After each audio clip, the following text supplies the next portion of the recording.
When it comes to your skincare routine, if you're still having to ask yourself the question, when does this product go on? Is it in the morning? Is it at night?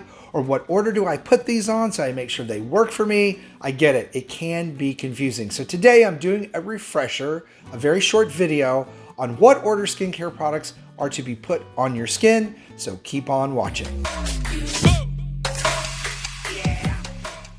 Well, hey everybody, welcome back to the channel. If you're new and you're not familiar with who I am, I'm Chris. I'm a skincare expert. I'm here to help you get skincare that will work for you, not empty your wallet, and not do more harm than good. So if that's your thing, please be sure and subscribe. Hit that little notification bell so that you know when my new videos are out every week. Okay, so you guys have been asking, and rightly so, questions about skincare routine order. And there are videos on the channel for this, but I know the channel has grown a lot and they kind of get lost in the shuffle. But there are a couple of videos, this one and this one, where I do talk specifically about orders for serums and orders for skincare routines. Now, the thing that you got to remember when you're watching my videos is that many times the newer ones are a skincare routine for a specific issue. So don't forget that the video you may be watching may be addressing a specific type of skin problem or a specific type of skin type. Since, by the way, if you don't know what your true skin type is, this would be a good time to check out the link below today at the end of this video for the Skin So Fabulous blog. That's my blog and community where you can take a series of questions and it can give you your skin type. It's called a course on the website, but it really is just a questionnaire and it will help you determine what your true skin type is and what type of basic routine you should be using and the products that you should also be using. So be sure and check that out. All right, so let's talk basic skincare routine product order. There really is no shorter way to say that.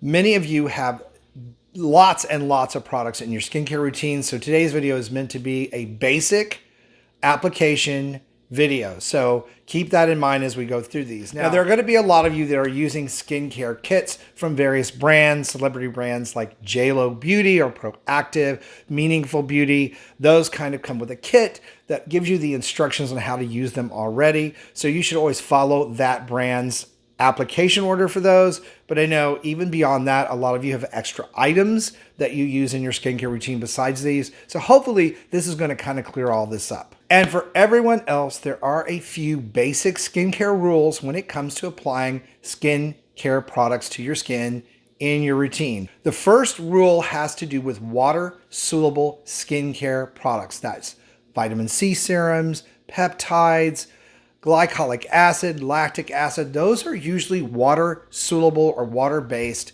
skincare serums. And they should always go on before any oil-based product or serum or moisturizer. And the reason for that is if you apply moisturizer, even if it's water-based, it's probably going to have dimethicone and some other ingredients in it that help protect the skin and keep moisture in. That's going to create a barrier that doesn't allow these water-soluble products to absorb into your skin and do the work. They're just going to sit there and evaporate and not do you much good. Now, if you're using a vitamin C serum that's a suspension like I do, this is the Ordinary's vitamin C 23% suspension.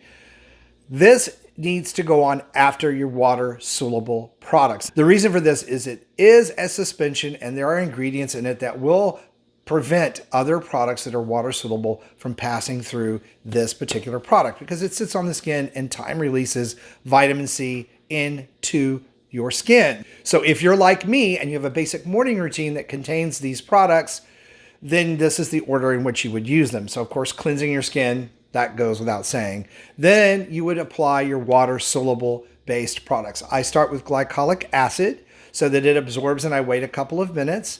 Then I also apply my peptides and I wait a minute or two for those to be absorbed. Then I apply my vitamin C serum, spot correcting products, and then my moisturizer and sunscreen. So that's the order in which those will go. And I will put the products that I'm currently testing down below in the video description box. I'll put the links to those products so you can check those out. But for any of you, any brand, no matter what you're using, that would be the order. All right, rule number 2, and I promise there are not a lot of rules, has to do with retinol moisturizers. Now, if you are on prescription tretinoin from a dermatologist, you need to follow their instructions, directions, what have you, and apply it when they tell you to. But for everybody else using a retinol type moisturizer, and for most of you on prescription tretinoin, they're going to tell you the same thing. You need to be sure and apply your retinol at night. The reason for that is that if you wear retinol moisturizers during the day, sunlight, even with the sunscreen, begins to degrade that product. The retinoic acid begins to break down and doesn't do as good a job on your skin as it would overnight when it's taking advantage of the overnight sleep repair cycle that your skin uses to repair itself. So retinol at night.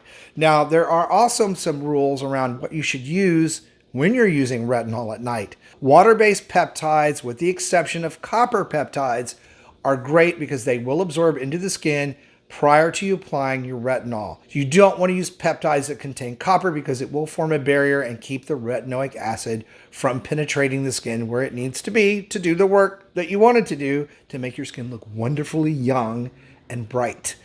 The other thing you want to be aware of is you don't want to use products like glycolic acid, lactic acid, even vitamin C can be too irritating when applied at the very same time as retinol. So it's better to keep those acids in the morning and the retinol products at night. And of course, the same goes with any moisturizer that you would be using on top of your retinol, which is fine. Apply your retinol moisturizer. If you're going to use an additional moisturizer or ceramide type cream, if you have really dry skin, that's last, obviously. So we want to cap that retinol in onto the skin and help it work better. Now, what about multitasking serums like J.Lo Beauty, for instance, where they combine several step ingredients from a skincare routine into a serum? Well, of course, again, you want to follow their directions, but typically these multitasking serums are used in the morning and at night prior to your moisturizer and sunscreen if you're doing it during the day. These products tend to be a little bit more expensive because of the formulations where they are able to take different kinds of ingredients that normally you might not put on your skin at the same time and formulate them where they are buffered so they can work well together. For instance, they would take out L-ascorbic acid as the vitamin C ingredient and use sodium ascorbyl phosphate, which is much milder. Same effect on the skin, but sodium ascorbyl phosphate, water-based serums of vitamin C are very mild and can be used pretty much with any other ingredient on the skin. So that's something to keep in mind.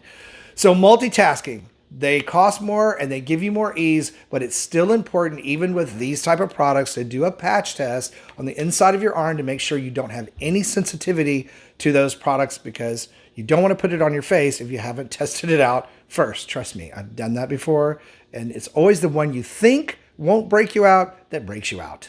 Now, I hope this super short refresher on skincare product order has been helpful. If it has, please be sure and give the video a like and let me know any questions that you have specifically about products that you use down below in the comments. I do check them and read them, and I will answer your questions.